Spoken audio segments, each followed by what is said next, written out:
In today's video, we're finally doing a skincare story time and update. Let's get right into it. Okay, so you know whenever I'm sitting in this spot, what is about to go down. I am going to put my skincare on for the day. I've already gotten dressed and all of the other things that I needed to do. And I will finally share a full story time as to what was going down with my skin and all of the drama. It's not that serious, but there was a little bit of drama last year. So let's get into it.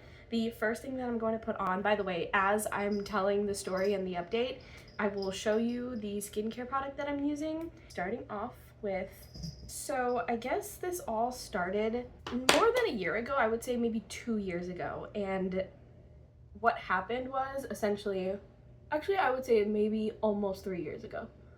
And what essentially happened was my skin was suffering really, really badly. And for context, I was getting a lot of consistent acne. Every time I would have a cluster of breakouts and they would go away, another cluster would come back, and it would just consistently happen month over month. And I would kind of just keep an eye on it and not do anything to a professional level because I was keeping an eye on it. And this is something that is not common for me. The last time I had really serious acne was back in 5th grade. And once things cleared up when I was very young, and you know, all of the things that are associated with puberty and stuff like that. Sorry, Riley is very hyper right now. But after, 5th grade, I never really had breakouts. My skin was pretty much flawless after 10 years old, all the way upwards into now, and I'm almost 30 years old. So this was not something I was used to, and basically that was the reason why I never sought professional help. I just kept keeping an eye on it and seeing what was going on because I thought that it would just eventually go away. And long story short, it did not eventually go away. By the way, I keep these on for about 5 or so minutes. So yeah, those breakouts, those consistent breakouts, clusters were happening for, I would say, a year, and I pretty much just kept an eye on it and kept hoping and praying for a full year. Once a full year passed, I realized that this was not going away and it was just getting worse and worse as I kept tracking it. And that is when I finally decided to seek professional help. And that was at the start of 2023. So literally in January of 2023, I booked an appointment with a dermatologist. I was able to find a virtual appointment with a dermatologist. And yeah, we met for the first time. We had sort of like a consultation. What I did before I met with this dermatologist is that because I knew it was going to be virtual and they wouldn't be able to see my face crystal clear on the camera, is that I took pictures of what my face looked that day of the appointment, and then I listed down all of the skincare products that I used and essentially what my regimen was, and I split it up, I organized it, I had everything categorized, just so that I was very thorough in this consultation so that the person knew exactly what they were dealing with when it came to my skin. So that meeting was probably the longest meeting that I had with this dermatologist for the entirety of 2023. They looked through all of my documents, they looked at the picture, and they basically said that I had a combination of hormonal and bacterial acne based on the pictures, and that was what they thought was the case. And so they prescribed me 2 things, something for the bacterial acne and then something for the hormonal acne. For the bacterial acne, they prescribed me antibiotics, and then for the hormonal acne, they prescribed me a topical treatment. I can't remember what it is called right now, but it was a topical treatment essentially. And that was that. We said that we were going to start off with that. We would take it month by month and see how things progressed. And that's where that journey began. I'm going to take these off now. And essentially what happened is that I was taking the antibiotics. By the way, that was being taken twice a day. And I was taking the topical treatment, putting the topical treatment on every single day, twice a day. And we would just meet on a monthly basis. And this was all virtual. So, because it was virtual, I would take progress photos and I would add it to that document that I initially created for the dermatologist. And every time we met virtually, I would share that updated document so that they could see the progress of my skin, and I could see the progress of my skin really clearly. And every single month, and I know now that this is kind of common, we would have maybe, the meeting would be booked for about 30 minutes or 15 minutes. We would meet for maybe 5 minutes at most. Actually, probably closer to 2 minutes. And that would happen every single month. So it would be me using the antibiotics, me using the topical treatment, me taking the photos on the morning of the appointment every single month, putting it into the document, meeting with the person, and then chatting with them for 2 minutes while they looked at my document, told me things looked good. That was their response every single time. Things look good, continue what you're doing, and that would just happen every single month. Now, the photos. Were we actually seeing progress? At first, there was a little bit of progress, so I was very hopeful. And once again, I have just been known, at least in the couple years prior or the year prior, to just keep an eye on things and hope for the best. Because I'm not used to this. I have no experience with adult acne. And so I just, trusted this dermatologist to tell me if things were progressing in a good way or a not so good way. That's essentially why I, not hired, but essentially why I started seeing the dermatologist. Because I had no idea what to do, and I had no idea what to expect. So I trusted this person. And then a couple, I would say 3 months after consistently using the antibiotics, I started to get a little concerned. I don't think I showed this. I started to get a little concerned because, of course, I'm taking consistent antibiotics twice a day, every single day. And I'm not used to taking antibiotics. I'm not used to taking medication on that level every single day and not have a plan to get off of it. So after 3 months, I saw that there wasn't like major progress. And I asked the dermatologist if I really needed to continue being on the antibiotics because that's kind of intense, if you know anything about antibiotics. So I was like, do I really need to be, doing this? And the dermatologist was basically like, we can take you off of it for a month, see if your skin gets worse, and if it gets worse, we'll put you back on it. Okay, great.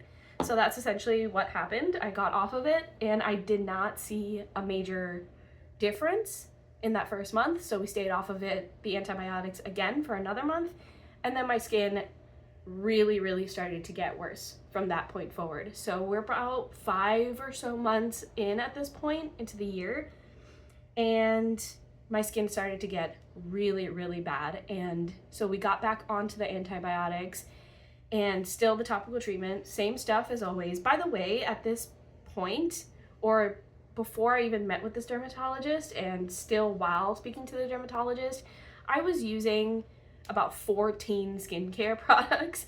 That was for both morning and evening, just everything all together. 14 skincare products. As you saw just now, I used 3, and I'm actually done. I'm gonna add a little bit of like extra stuff, but I'm done.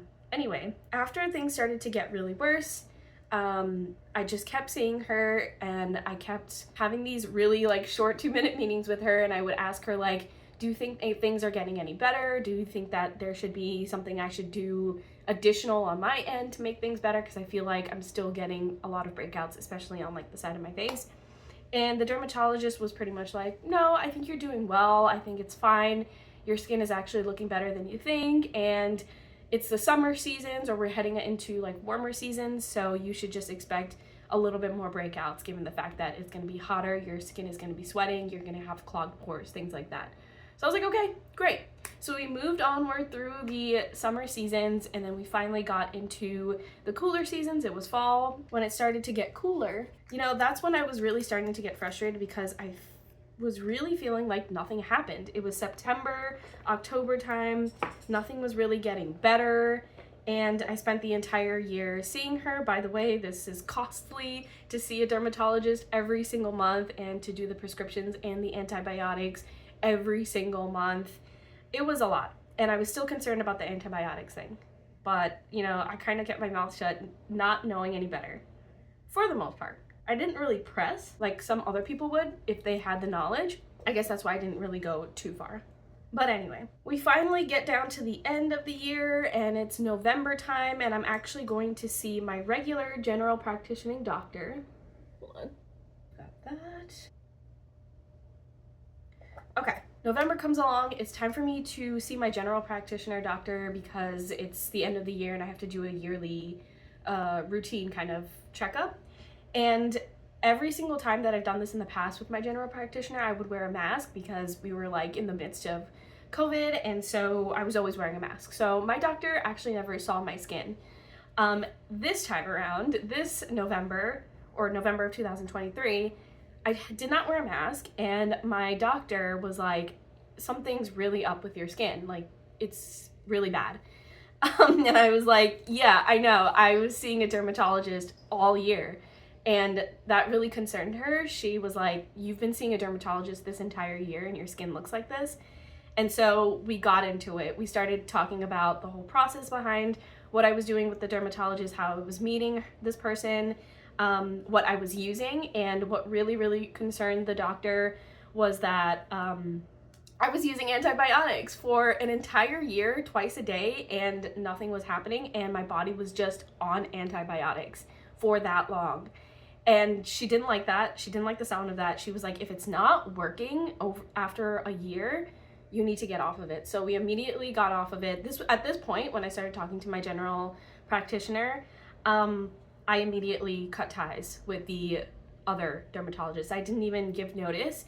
I just canceled our future appointment that we had, and I just cut ties off immediately because having the confirmation from my doctor that something was wrong here in terms of my communications with this dermatologist, I just was like, yeah, I'm done. So I canceled that appointment, never spoke to that person ever again, and I just started speaking to my general practitioner. Now, by the way, my general practitioner is also a dermatologist. Did not know that because I never really went to her other than my yearly check-in. So when we found all of this out, my doctor, my general practitioner doctor, was like, yeah, we're gonna start you on a new regimen. And she suggested chemical peels. She suggested getting on a professional grade retinol. That's something that is prescribed to you, not something that you can just buy from a brand that you like. And to try a couple of other things. And so started this regimen in November of 2023. Actually, it was more so like January 2024 because in November, I kind of wanted to like situate myself and make sure that I was ready to start fresh again after a really tumultuous year with this other dermatologist. And so we technically started in January 2024 with the chemical peels and like really being strict about my regimen. And like I said before, I was using 14 skincare products. I showed the document to my doctor and she basically said, you don't need this, you don't need this, you don't need this. And we cut it down all the way to about 5 skincare products. So as you saw, I used about 4 products here, but I will now tell you what I'm using and how the progress has been going with my current doctor. And as you can probably tell, things are going really, really well. So starting in this year, January 2024, I can put all of these things away. I was gonna put some makeup on, but I don't think I need to. Okay, so January 2024, essentially I started doing monthly chemical peels. This is a procedure that you have to do in a doctor's office. I think it's pretty much considered like a cosmetic type of thing. It's professional grade. So I started doing the chemical peels, and the chemical peels pretty much repair your skin. It kind of breaks down your skin on purpose so that it can renew itself and reset, so to say. There are a lot more professional ways to say what a chemical peel is, but I started in January and we did it on a monthly basis. So I did it in January and I did it all the way up into April. So I did not do one for this month for May. And I don't necessarily need to go consistently and do more. So now I can do it on a case-by-case basis based off of what my doctor recommends. But we basically did 4 sessions of chemical peels. And in addition to the chemical peels, I was prescribed a couple of things. The first thing, dandruff shampoo. So I didn't think I had any dandruff, but my doctor was like, you do. And I really have an oily scalp. So she gave me she prescribed me a dandruff shampoo. She was saying basically like the oil was coming down onto my forehead, perhaps when I was sleeping or when I didn't even realize it, when my hair is just kind of there, and it was clogging the pores and causing acne on my forehead. So there was that, as well as potentially the sides of my face. So there was that. The second thing she prescribed me are Clindamycin wipes, which they remind me of like those Oxy wipes that I used to use when I was a teenager that you can get at like any pharmacy.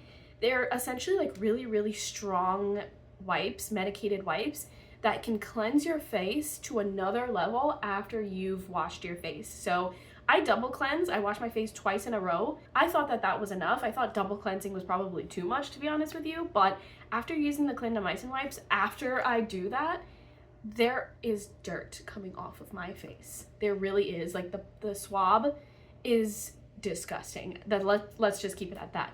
So I use that after I cleanse. And then the third thing she prescribed to me is Tretinoin. And this is something that I have seen a lot of people use on social media and was always confused as to why my initial dermatologist never prescribed this to me, but it's a professional grade retinol. This is not a retinol that you can get from like The Ordinary or one of your favorite brands. This is something that you have to get from your doctor. It has to be prescribed to you, and it's pro grade retinol. This can help with acne, this can help with aging, with wrinkles, things like that. And so I was prescribed a very low dose, I'm pretty sure. And I use this twice a week because it is very, very drying. So I use it on Mondays and I use it on Fridays.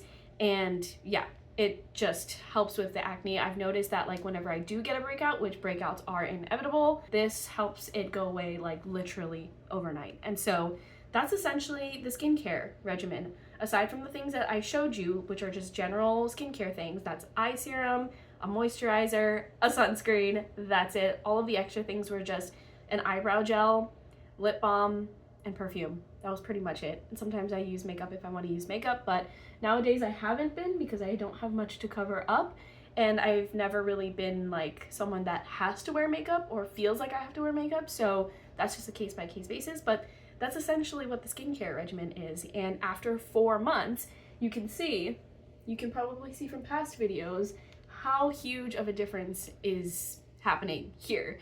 And like I said, my doctor said that I don't need to do monthly chemical peels anymore. I can go in on a case-by-case basis. It really does help with acne scarring as well. So you can see that I do have some, but it's not like serious, but chemical peels help with that as well. That was kind of all over the place, but I hope you can see the progression of, you know, before I started seeing professionals, in the midst of seeing someone that was not right for me, not ideal for me, and then moving on to someone that I trust and put me on a really good regimen for my needs, and things just really working out. So, you know, it was a couple years of a process, but I'm so glad that I now have a regimen that works for me. I'm not used to adult acne, so this is all brand new to me, but I'm so glad that I have a doctor that I can trust now, that I can go to with questions if I ever have any questions. And if you have any questions about my skincare, let me know. I've been getting a lot of DMs about this, and I know a lot of us struggle with acne, and I'm now not finally, I didn't want to be here, but I'm now in the same boat as a lot of people. I've never been in that boat before, and that was a privilege, but now I totally get it and I resonate, and I hope that this is helpful. So if you have any questions, any comments, if you want to share your experience, by the way, I just wanted to put this disclaimer out here that I'm not a professional, so don't take this video as professional advice. Don't take this video as something that you should do. You should really consult with a doctor that you trust. And I would definitely think that a 2-minute meeting with a doctor, a dermatologist, is a red flag. So if you are having that experience, maybe it's time to reconsider who you're chatting with and find somebody who is really willing to put in the work, because your skin is serious business. This is your livelihood, and this is important to you. And if it is important to you, it should be important to the person that you're talking to that is going to prescribe you things to, you know, help with that. But thank you so much for checking out this video. I hope it wasn't long-winded. I hope I didn't chat for too long. It wasn't that wild of a story, but yeah, thank you for checking this out, and I'll talk to you in next week's video.